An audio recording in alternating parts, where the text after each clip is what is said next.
Review. Review. Can I get the chair for you? Oh, thanks. Can I get the lift for you? Oh, thanks. Can you get out now, please? I'll close the door for you. Thanks. Shoot you with a gun for you. Oh, no, thanks. Call you a C word for you. Oh, no, thanks. Rob your drugs for you. Would you like a cup of tea? You are a right gentleman, aren't you? The Gentleman is the new Guy Ritchie film starring By Matthew McConaughey. and Loads of other people, because it's a Guy Ritchie film. in a crime caper Based in London. in which Matthew McConaughey is an English American who has bush farms everywhere. Chaps. He wants to sell his business to the guy from Succession, but then mishaps ensue. How will McConaughey get out of it? Probably by calling people a cut. So what did you like about The Gentleman? This film has got a lot of surprising performances in it. The actors that you're expecting a good performance from, Yeah. you get a good performance from. Mm-hmm. And the ones you're not, you get a good performance from. Yes, you do, yeah. So, yeah. I mean, some of them are pretty bad, but Yeah. some are pretty boss in Yeah. this. You've got Hugh Grant. Hugh Grant is mental in this. Yeah, yeah. He's like a sleazy private eye. He is this film's narrative framing device because he's written a script based on the character's actions, which he's using to blackmail the characters. Is he? That's the framing device. Yeah. Oh, He's this film's Fred Savage in bed. I mean, that's maybe what Guy Ritchie wanted or Yeah. thought of. Yeah, it doesn't work, 2 yeah. hours after finishing his script. Yeah. Well, we'll come back to that. It's like he was struggling to, how do I start writing this? Well, I'm writing a script, so let's put that as the framing device. And then on like the third rewrite, we'll take that out and do something better. But he left it in and forgot about it. You're giving him too much credit. I think it was like, oh, I've done it. Wait, Matthew Vaughn did what? Tap, tap, tap, tap, tap, tap, tap, tap, tap. Oh, I've done it. I've just come up with an idea. Would you rather it was Hugh Grant, but he's in bed getting his script read to him? Don't know what you're on about. Okay, Princess Is that the Bride. right answer? I've not seen it. Hugh Grant's good, isn't he? Hugh Grant is like PR mentally boss in this. Yeah, yeah. He's a sleaze bag. Yeah. Is he He's a sleazy PI. Yeah. He's so much fun. He's reinvented himself recently over Yeah. the past few years. Because like Paddington 2, Oh, he's amazing in Paddington too. this, and even like Cloud Atlas. Do you know, but he's all weird. Yeah, yeah, yeah. He's totally lost his pretty boy posh. His rom-com.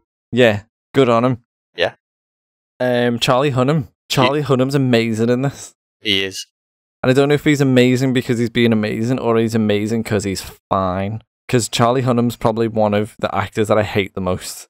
Right, okay. But in this one, solid, and you spend a lot of time with him. You enjoy every step of the way with him. He's so much fun just to be with. Yeah. Michelle Dockery, Yeah, the Matthew McConaughey's wife. yeah. She could have easily just been, like a Scorsese woman in this. Oh, yeah, yeah, yeah. She's as dangerous as anyone else. She is, yeah, yeah. And I don't think that's because of the script. I think it's because of her. She's horrible in this, and she's so cool. Yeah, yeah, She's so much cooler than like Henry Golden. Yeah. And the guy from Succession, and even Matthew McConaughey. You could have not had McConaughey in it and just had her in that role. That would have worked. Yeah. She's the boss. Yeah. She's the boss in this. She's the deadliest one. Yeah, with a little tiny gun. Little tiny 2-shooter. Yeah. Also, Colin Farrell. The best scene in the film probably is Colin Farrell in the takeaway place. That's the problem. That may be my favourite moment of this film. Yeah. Because he's like bitch slapping teenagers, but doing it in a way like he's showing them, like, don't do that. Not like it's easy for him to win in a fight. Oh, no, he's training those kids. Yeah. Who are trying to mug him. And it's hilarious Yeah. because he looks mental. Yeah, he's got a trackie on and he's got big brown rimmed glasses. His Irish is up to 11. Yeah. Oh, it's a great intro to a character. Yeah. I wish you would have got more of him, but Yeah. For a supporting role, he's a good supporting role character. Yeah, he's great, yeah. He's the comedy of this film. Most of what he says is one-liners and comedy moments, and it pretty much lands every time. Yeah. And him and Charlie Hunnam spending a lot of time together is the best parts of this film. Yeah. Without Hugh Grant and Michelle Dockery, Charlie Hunnam and Colin Farrell, this film would be unbearable. Oh, yeah. It would be awful. Yeah. So good job on them, but not Guy Ritchie. He doesn't deserve that credit. I don't know. This film had a old school Guy Ritchie familiarity. Oh, what? Because there's like a billion characters in London all fighting? Yeah, because it's a sprawling London crime caper film, a la Snatch, Lock, Stock, and it just, like, superficially, it's reminiscent of those films, and it's got good, interesting characters in some of the slots in that crime film. Yeah, okay, yeah. I mean, loads of the threads go nowhere or they're forgotten about. And if you think about it too hard, it falls apart. Yeah. But it's because it's reminiscent of those other films. I found myself enjoying the film. Yeah. But Yeah. I think because of them, it kind of stood up. Oh, yeah. And I think if you would have miscast, it would have been a disaster. Oh, yeah, totally, yeah. They got lightning in a bottle with them actors. Which elevates it from the last 3 or 4 Guy Ritchie films. Oh, yeah. Oh, no, yeah. Yeah. I agree with you on that. Like, Yeah. this compared to King Arthur. Yeah. I don't think King Arthur's one of the worst films I've made. Like, it's not a return to form, No. but it's a return to... It's a step in the right direction. Yeah. I mean, he stood in dog shit, but he's going the right way. Yeah. What didn't you like about this film? Half of it is a bit rubbish and not very interesting. Half. And a lot of the threads are either set up and not finished, or they just come out of nowhere. Like the Russian thread. Oh. So at one point a character accidentally kills a Russian kid, just so that in the third act, Russian gangsters can come out of nowhere. And get killed. And you've got a twist. It's not a twist. Well, no, it's not. No, you've got an extra obstacle for your character. It's not an obstacle. The Russians come in, and then Colin Farrell stops them. The script is my biggest problem with this film. It's so bad, and you need them actors to drag it out of the dead. Like you're saying, the beginning bit, with the framing device, and it's them telling a story. Yeah, I don't think that was intentional to start it that way. It just a lot of this script just seems like he's using old stuff from his other films, and then he's using stuff from his friends. So, like, he probably knows Martin McDonagh, doesn't he? The guy who wrote Seven Psychopaths, where it's a script in the film. And it seems like he just took that and was like, oh, no, that looks good, I want to try that. And then the whole bit with the daughter, the layer cake, and... No, I don't think so. I don't think he's robbed things from other films and put them together. Probably not intentionally. No. But I think he has. And just calling everyone a C word all the time. Yeah. That's not funny. No, but they swore all the time in Snatch and Lock, Stock, didn't they? I don't know why in Snatch it's so much better. Yeah. I think it's because in this, it just feels Guy Ritchie. Whereas in the other one, it didn't feel Guy Ritchie because Guy Ritchie wasn't a thing yet. I didn't like the guy from Succession, the Jewish gangster. Yeah. This was another thing, like, there's too many people, and he didn't really have much to do, did he? No, but it didn't really go anywhere. It felt like it was going somewhere, but it didn't. Is it there just to confuse the plot and to confuse the character and make it all more difficult? He wants to buy the business, so he undermines the business to get it on the cheap. And does he get it? Does he die? No, because Matthew McConaughey figures it out. Oh, right, okay. Yeah, just half the people, I think they were all pointless. What about Matthew McConaughey? I keep forgetting he was in it. Yeah, and he's like the main character, or he's the lead. Yeah. You don't need him in this. He's good, he's solid, but he's in it a lot, but he's at the same time he's still underserved by the script, isn't he? Yeah. The fighters in the tracksuits, Colin Farrell's boys. Yeah. Hated them. They're just an attempt to write young characters. It's a modern feature, isn't it? Yeah. They all look like they're about 30. Yeah, no, they act what Guy Ritchie thinks 14-year-olds act like. Yeah. And the whole fight, was it fight porn? Yeah. It went nowhere. There was no point in, like, again, that was just another thing to complicate things for Matthew McConaughey. It's a character beat, because you see all the characters enjoying each other's company, and it strengthens the bond of those characters, and it was, like, visually interesting. So I think he was trying to do that, but just didn't really work. I didn't need them. Get rid of them. Who is your best one? My best one is Colin Farrell and his glasses and his tracksuit. He's got good glasses. Yeah, no, he doesn't. Hunnam's got good glasses. Farrell's got big old man glasses.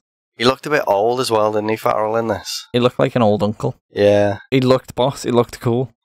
I think it's just Colin Farrell looks cool. Yeah, Farrell can pull it off, can't he? Yeah. What's your best one? The other one wearing good eyewear, Charlie Hunnam.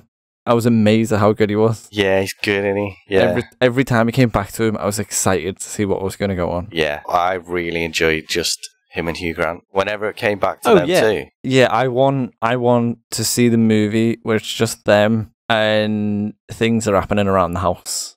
Oh, okay, yeah. So if they're talking about a murder and that happens, like a bottle film with them. You want to see a British Guy Ritchie directed remake of Clue starring Hunnam, Hugh Grant, Colin Farrell, and the goons. Yeah. And Colin Farrell turns up. Yeah. That's pretty strong, like, spine of the film. The only thing missing from that Hugh Grant Hunnam narrative framing device was one of them being Fred Savage in bed getting the story read to them. Why? What is The Princess Bride? At the beginning of Princess Bride, Fred Savage is in bed. He's a little boy. Who's your worst one? My worst one is at the very beginning of the film, Matthew McConaughey is sat in a pub. He orders a pint and a pickled egg. He sits down. The camera zooms in on the pint and then a pickled egg. Gunshot and blood splatters the pint. And you're supposed to think, oh, Matthew McConaughey's been hit. Matthew McConaughey's dead. And his pickled eggs doesn't get eaten. And it's got all blood on it. And then the reveal at the end of the film is, oh, he wasn't shot. It was a ham-handed attempt at like what some films can do well. And you're like, really? You're doing that? This isn't it's going to be... It's more so get rid of that trope. If they're killed off camera for no reason, they're not dead. It'll be Hunnam's hidden in a corner and he shot him. I didn't expect it to be Hunnam. No. I gave him too much credit for that. I thought, oh, that's how he dies. Yeah. And I thought that would be the end. And I thought, fair enough. Yeah. But then I forgot about it. Yeah. And then I think he forgot about it too. And then it came to the point where it was like, oh, shit, how did he not die? Yeah. I don't want him to die yet. Yeah. Fucking pickled egg in a pint. Who orders a pickled egg in a pint? And a cup of tea and some fish and chips? Yeah, English people do. And a picture of the Queen. He's British. Guy Ritchie? Yeah. Yeah. No British person acts like that. What's your worst one? The script. Okay. Just bin it. Just bin it, yeah. Yeah, no, I'm glad that it's over with, that the film's finished, because you can ban the scripts. Okay. Would you recommend it? Would I recommend it? Join us next week to see if Chris I would really recommend. don't know. I don't know, so would you recommend it? Yeah, there's some really good performances in there. Yeah. And it's like an impression of a Guy Ritchie film. Yeah, yeah. So if you like Guy Ritchie, like I really like Snatch. Yeah. And when a Guy Ritchie film's done well, it's funny and it's mental. So I hope this is a springboard for another better one. Oh, yeah. So I would recommend this because there's good parts in it. I think you've swayed me on that. I'd recommend it. Because if you're a fan of Farrell, if you're a fan of Hunnam, or you're a fan of Hugh Grant, you should see their performances from this film. Yeah. If you're not, and you're not a fan of Guy Ritchie films, don't bother. This isn't going to turn anyone into a Guy Ritchie fan. No, it's got all the twists and tropes. It's a very soft yes. The softest of yeses. What would you rate this? I'd give it a 5. All right. What would you score it? I gave it a 5. A 5? Yeah, because I didn't dislike it. It was fine watching it. Liked people in it. Yeah. It's very forgettable. Yeah. It's very meh. See you next time. Do you think those Hunnam glasses would suit me? No. Oh.